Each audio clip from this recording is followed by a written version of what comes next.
You ever wonder how a quiet street where families live can turn into a big fight over something as silly as a house key? I'm telling you, I think I might have the craziest record for the wildest HOA fight that ended with handcuffs and a helicopter.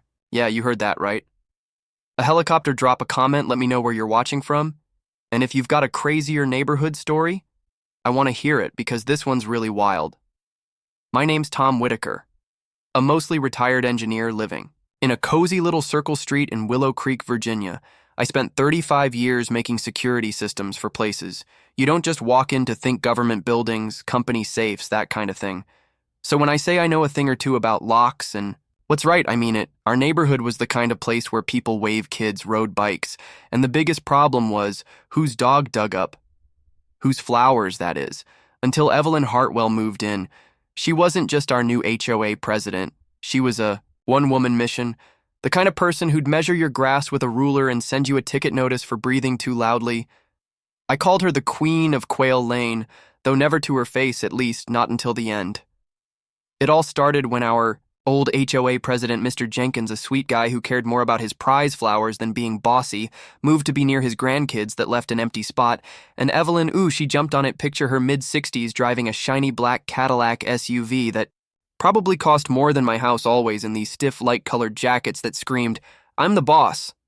Her hair a white bob that didn't move like it was stuck on. She didn't ask people to vote for HOA president. She just showed up at every doorstep, clipboard in hand, pointing out, "Your mailbox was half an inch too low," or "Your bushes were messy." Nobody really voted her in. We just didn't vote at all, and she took that as winning. At first, it was just annoying. The community newsletter, once full of dinner party invites and kids' soccer schedules, turned into a mean list of tickets. Your fence was too bright, your wind chimes were noisy, pollution, your kid's basketball hoop was ugly. My neighbor, Mrs. Clara Thompson, who's 82 and has lived here since the Nixon time, got a ticket because her prize-winning flowers dropped petals on the sidewalk pedals. I'd see Evelyn driving by in that Cadillac eyes looking for rule-breaking like a shark smelling blood, but I figured, okay, she's a nosy person. I've dealt with worse in business meetings. I'll keep my head down, mow my lawn, and we'll be fine, man. Was I wrong? About 6 months into her time as boss, she dropped the big news at an HOA meeting. Nobody showed up to except me because I'm that guy who reads the small print. She stood at this wobbly stand in the clubhouse, but smiling like she just saved world peace and announced the community safety key program. The what now? Oh, just a plan to give the HOA a master key to every single house in Willow Creek for emergencies and checks. She said, her voice dripping with that fake sweetness you hear. From car salesman, the room went dead quiet. Even her 2 board helpers, Tim, a nervous guy who looked like he'd rather be anywhere else, and Linda, who nodded at Evelyn like a bobblehead, moved around in their seats. I raised my hand, calm as you please, and said, "Evelyn, can you show me the law that says an HOA can have a key to my private home? Because I'm pretty sure that's called going on someone's property without permission." Her smile twitched just for a second like a crack in her perfect act. "Mr. Whitaker," she said, all sweet, "this is for everyone's good, a smart step to keep our rules high, smart." I pushed back, polite but firm, explaining that making homeowners hand over keys without saying yes was a legal mess. Privacy laws, property rights, all that stuff. I even asked, what keymaker would touch a job that shady? She snapped. The board has said yes, and that's final. The board, meaning her and 2 people too scared to say anything. The idea passed, and I went home angry.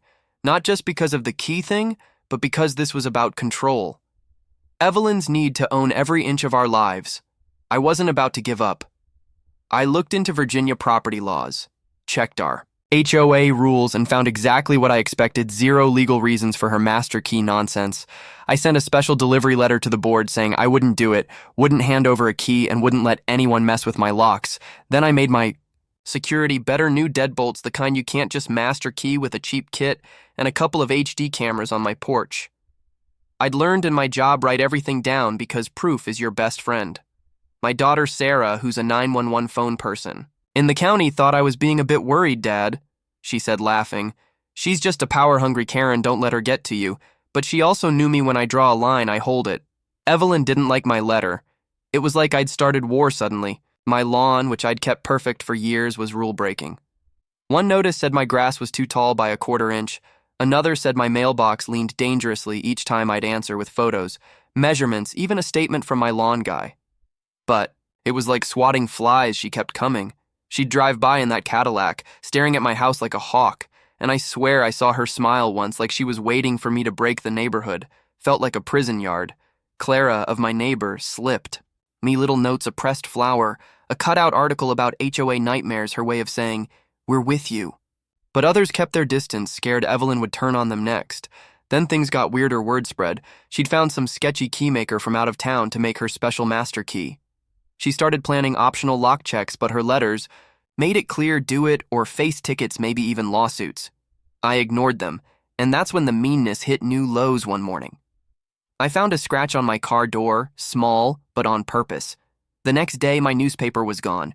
Coincidence, maybe. But I added a driveway camera and told the police about the scratch just to have it written down. The tension was choking. Neighbors stopped waving. Conversations ended when Evelyn's Cadillac showed up.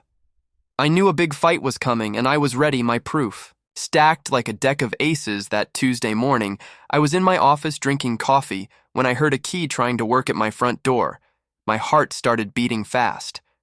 I looked through the window blinds, and there she was.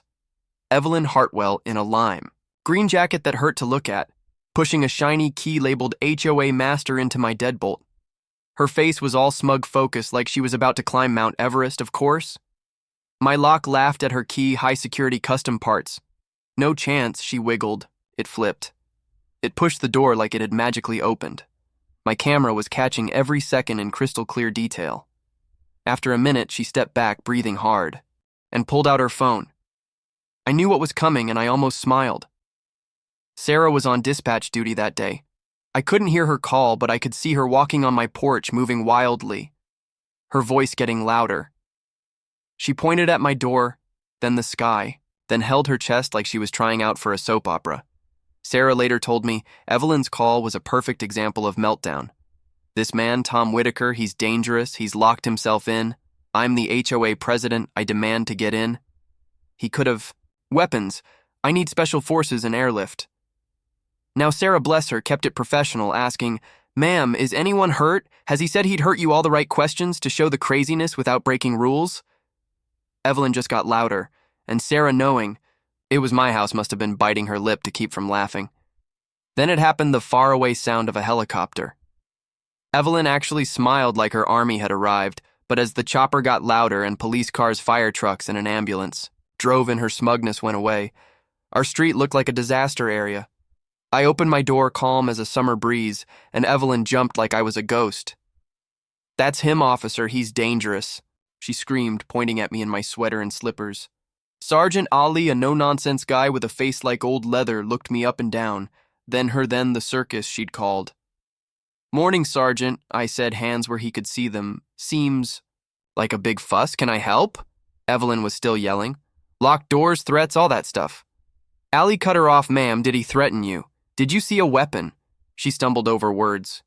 "Well, no, but he's suspicious," I explained. Cool as ice, she tried to use an illegal HOA key on my lock. When it didn't work, she called you. Then I pulled out my tablet, showed the video, Evelyn fumbling, yelling, asking for an airlift. The cops watched, their faces getting hard.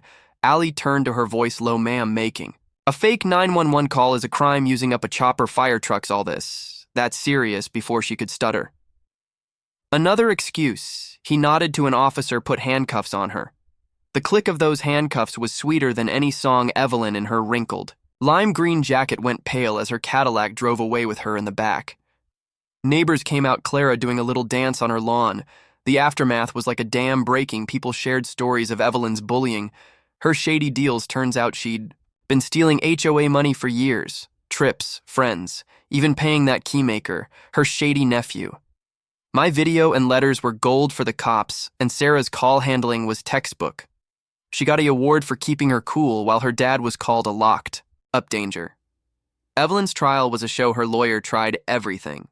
Sob stories said she was protecting the community, but the jury wasn't buying it.